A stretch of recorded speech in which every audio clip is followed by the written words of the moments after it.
Welcome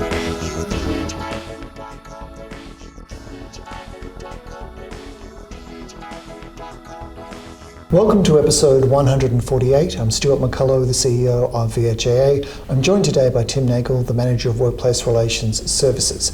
The purpose of today's podcast is to provide information with regards to the high-risk items arising from the recent negotiations for a new nurses and midwives agreement, now that an outcome has been approved by government.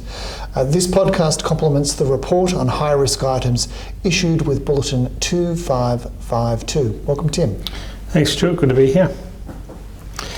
So, just to recap, rather than a traditional log of claim, the AMF submitted a tracked version of the current enterprise agreement with some 275 changes. So whilst this round of bargaining was unique in that we did not need to bargain either wages or staffing, the claims were such that we needed to bargain almost everything else. Which made it quite complex in terms of the process. So the negotiations began on the 7th of October. There were 23 meetings with negotiations concluding on the 26th of March at the request of government.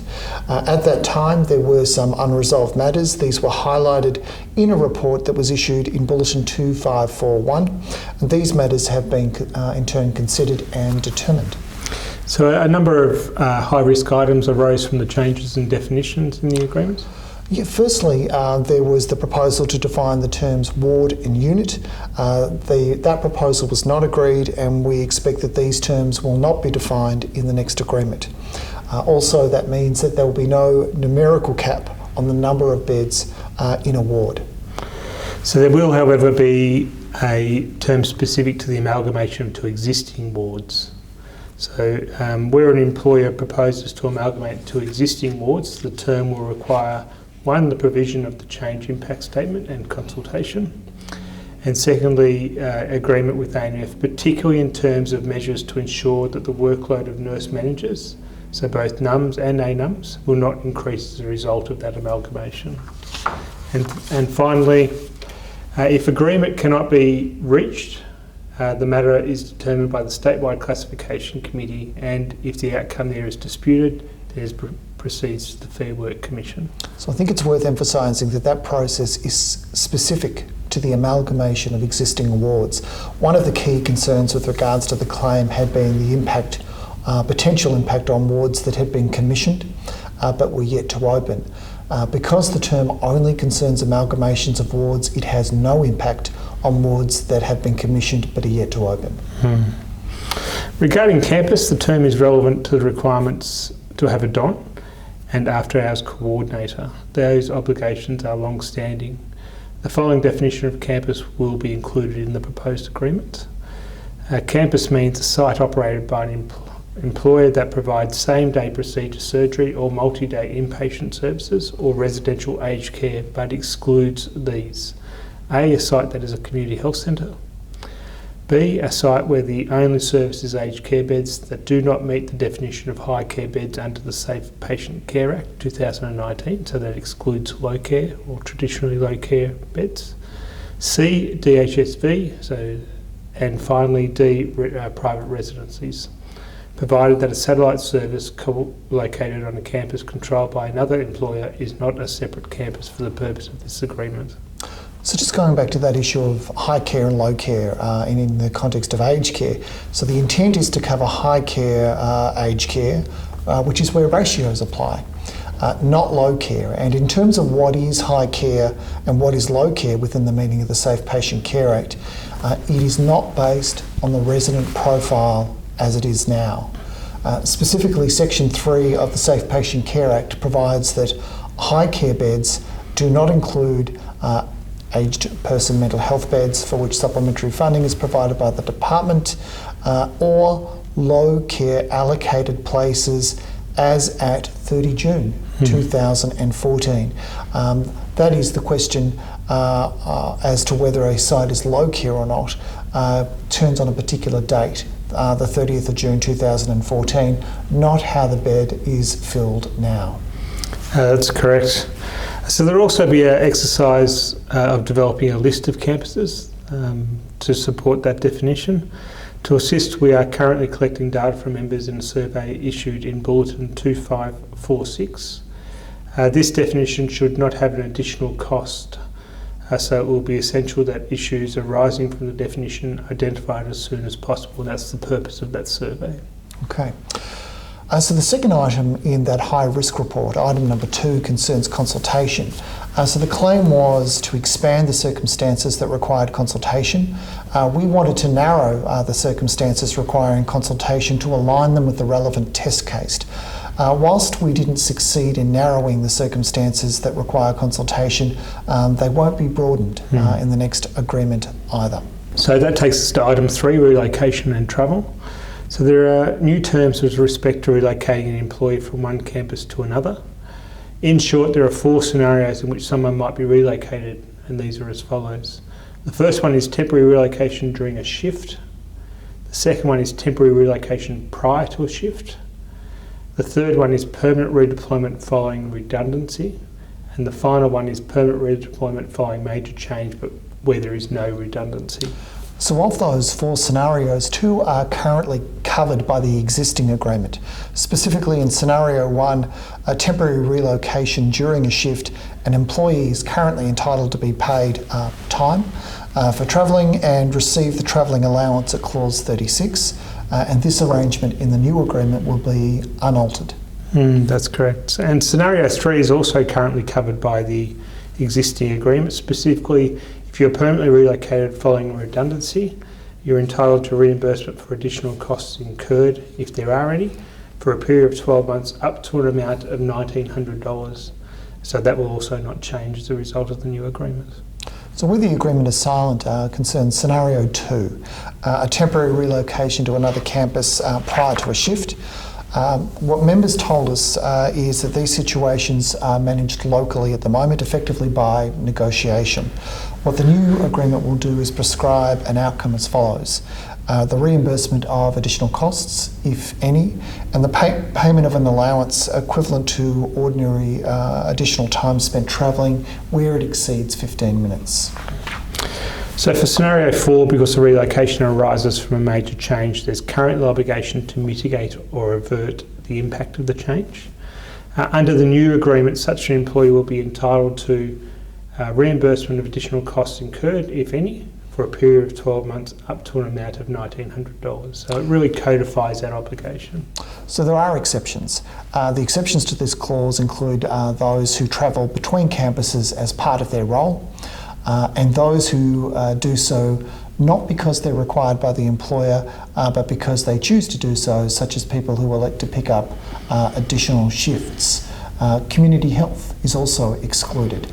The term is directed to those who ordinarily work at one campus and are required by the employer to relocate to another.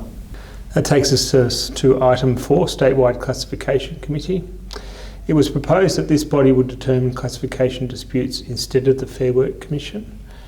Where we've ended up is that it will have a broader responsibility. Specifically, the SCC will have responsibility for disputes regarding the following. Firstly, roles that do not fit within an existing classification structure, so that's an existing responsibility. And secondly, classification disputes under the existing structure. However, access to the Fair Work Commission will be retained. In addition, the parties acknowledge that the majority of disputes around classifications concern advanced practice.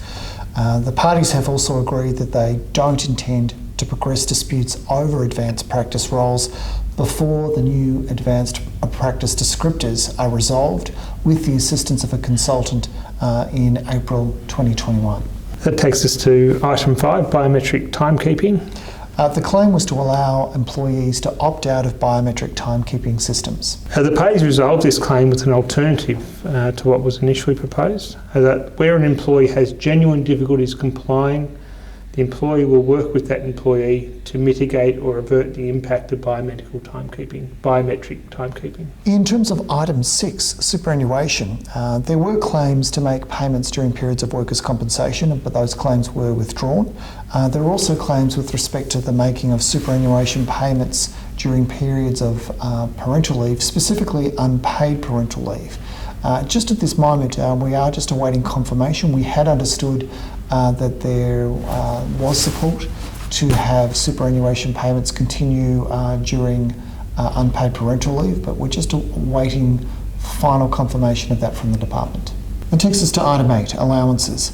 A new qualification allowance of 3.5% from 1 January 2021 will apply to those employees who are required by their employer to hold a certificate for in training and assessment.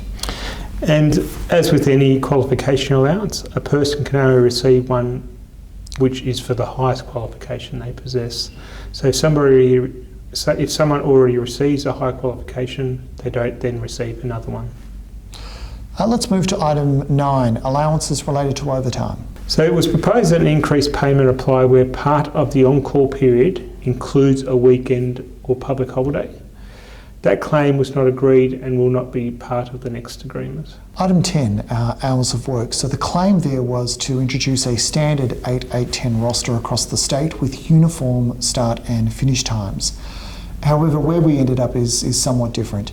What is proposed is to add 4 employers, totalling 7 campuses to the list of employers at subclause 7, 42.7, that will adopt the 8-8-10 roster from 1 July 2021, subject to funding. So if you're not one of those 4 employers, those changes will not affect your health service. In addition, further changes to this clause include terms relevant to those who currently have a 12-hour shift arrangement, including additional requirements regarding meal breaks and how 12-hour shifts can be ended are all now part of that clause. So moving to item 11, meal breaks. So the claim was to require that all meal breaks be taken within the 4th and 6th hour, or the employer would be required to pay a penalty rate. This was resolved through an alternative proposition specifically. Employers will have an escalation process where employees can't take a meal break. That is, someone will be designated as responsible for trying to reschedule or for considering the reasons why the meal break couldn't be taken with a view to picking up any systemic issues. There is no penalty rate attached to that term. That takes us to item 13, avoidance and management of short shifts. It was proposed that the existing exception for additional short shifts for aged care and rehabilitation be removed. That claim did not progress and the clause is unchanged. Item 14, special rates for Sundays. So the claim was to extend the application of penalties for any shift that included weekend hours, essentially to expand what constituted a weekend. What will instead occur is a trial of an increase to the Sunday night penalty rate for permanent employees only. So to put that date of 1st of July 2023 in context, the agreement has a nominal expiry date of the 30th of April 2024. And the Sunday night penalty will increase by $72 for permanent employees from that date, 1 July 2023. Casuals will be excluded, and the purpose of the trial will be to measure whether this results in a reduction in casual and agency staff on these shifts. That takes us to item 15, overtime. There were a number of claims concerning overtime that weren't successful. Claims that weren't successful include an increase to overtime rates on public holidays, an increase to overtime rates where the employee is recalled without being on call. The claim that was successful concerns 2 groups of employees, namely theatre nurses and also cath lab nurses. So theatre and cath lab nurses only from the 1st of July 2021. Those who are on call should only be recalled for emergencies. That is, the employees should not do both routine overtime at the end of a shift and be on call with the risk of additional overtime throughout the recall period. Where an on-call employee is both on call and undertakes routine overtime, it will be treated as recall. There's an exception, and the exception is completing a case that commenced within ordinary hours that is not subject to that additional requirement. So for some members, that will represent existing practice, and for those employers, it will be important that their existing practice is maintained before its official introduction as a term of the agreement. That takes us to item 17, public holidays. Claims were made to increase the penalty for working on a public holiday and expand the application of public holiday penalties to any shift that includes public holiday hours. These claims were not successful and will not be part of the next agreement. It takes us to item 18, annual leave. The claim was to introduce a 6th week of annual leave for part-time weekend workers. So from 1 July 2022, a sixth week will be available to part-time weekend workers. The definition of a weekend worker will be varied to broadly match the Health and Allied Agreement, namely an employee must work at least 10 weekends to qualify. The new weekend worker definition will apply to full-time employees also who are new, but existing full-time employees with a current entitlement retain it unless there is a specified change to their employment. Other items that are agreed under this clause include terms around high demand periods and excessive annual leave. Item 19, personal leave. The claim concerned the recognition of service with local government. That claim was not successful. Also, there were claims around arising from the Mondelez decision. Whilst the clause has been amended to ensure it complies with Mondelez, it does so in a way that employees won't be stuck with that outcome in the event the decision is either overturned or the legislation amended. There was also a claim for a proposed new category of leave, special leave of 10 days. That was not resolved and will not be included in the next agreement. That takes us to item 20, which is parental leave. The original claims were as follows: to increase paid parental leave to 24 weeks for the primary carer, to abolish the 12-month qualifying period. What has been supported is as follows: an increase from 10 to 14 weeks for the primary carer of paid parental leave, an increase from 1 to 2 weeks for the non-primary caregiver, a reduction in the qualifying period from 12 months to 6 months. In addition, a couple of terms will be revised to ensure that they are in line with the NES. Item 21, long service leave. The key claims can be summarised in this area as follows: aligning the agreement clause with the State Long Service Leave Act to the extent it's more favourable, for example, access to long service leave at 7 years, and that's to be phased in over 3 years from the 1st of July 2021. And secondly, amending what counts as service, including unpaid parental leave. Item 23 concerns the best practice employment commitment. The agreement will have a best practice employment commitment, but it won't include the introduction of software that will enable the monitoring of ratio compliance. Item 26, classification and staffing.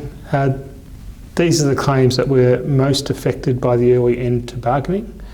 The key claims were the introduction of an ADOM on each campus with a designated midwifery service. That was resolved by additional 2 EFT being allocated to 2 specific employers. Secondly, advanced practice and the NUM descriptors. A consultant will support the parties to finalise this work by the 1st of April 2021. And finally, grade 5 and above, the issues associated with relativity are proposed to be addressed with amendments to the new agreement that will resolve that issue. So that brings us to next steps. Keep in mind that this podcast only goes to the high risk items and it's not intended to be a comprehensive description of all the matters that have been resolved through bargaining. Materials that give a broader overview of the changes arising from bargaining can be found in the following locations. Firstly, there is the provisional summary of changes document, which has been distributed to members in Bulletin 2552. There are podcast episodes 149 and 150, which will be issued in coming weeks, and they will give a general overview of the outcome based on that provisional summary of changes.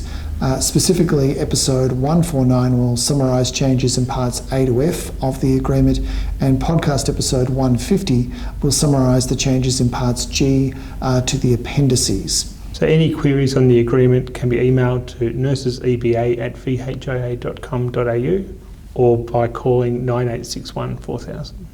And just a reminder, there are members' meetings scheduled for Monday to discuss the outcome. Thanks for your time, Tim. Thank you, Stuart. VHIA.com.